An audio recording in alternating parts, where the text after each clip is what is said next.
свещените неща на първо място са семейството и приятелите, които няма как да доведа с тях.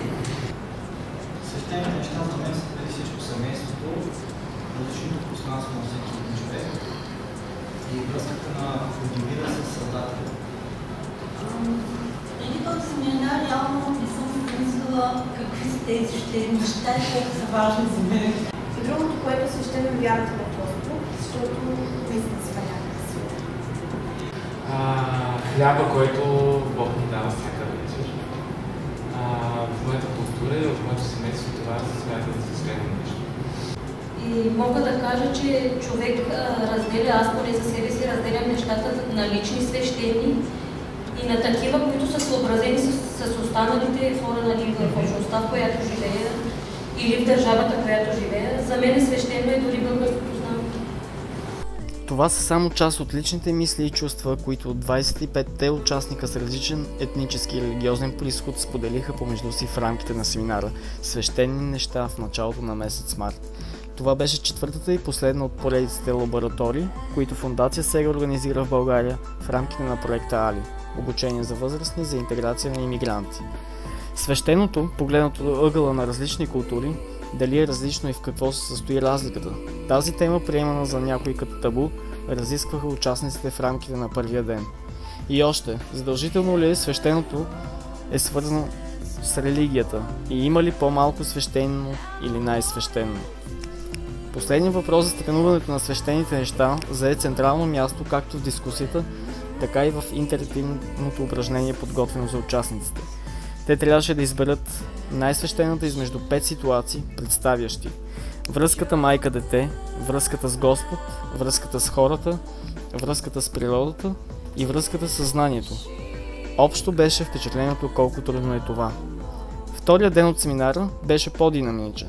Разделени по групи, участниците трябваше да представят сблъсъка на две култури, които взаимно нарушават нещо свещено за другата.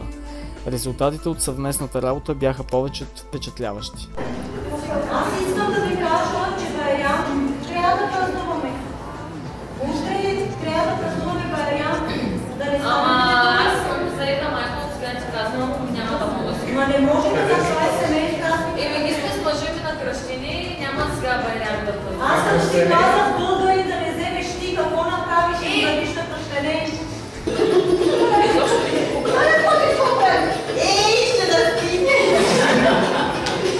Пътите са студени! Абе, човек, стани горе!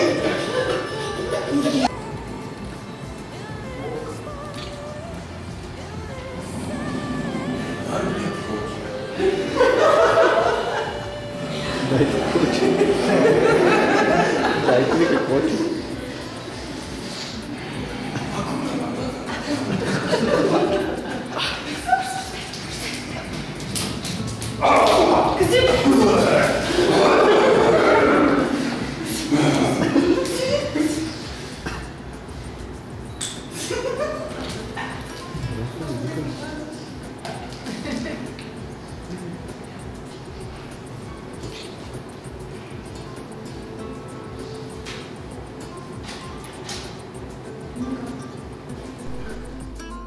Както и в останалите 3 семинара от поредицата АЛИ, накрая участниците бяха насърчени да използват въображението си и творческите си заложби.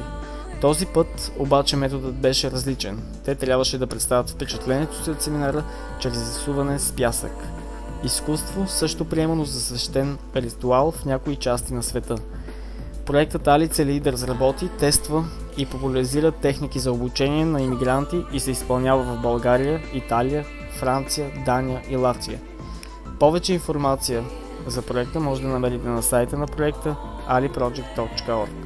Проектът е подкрепен от Европейската комисия.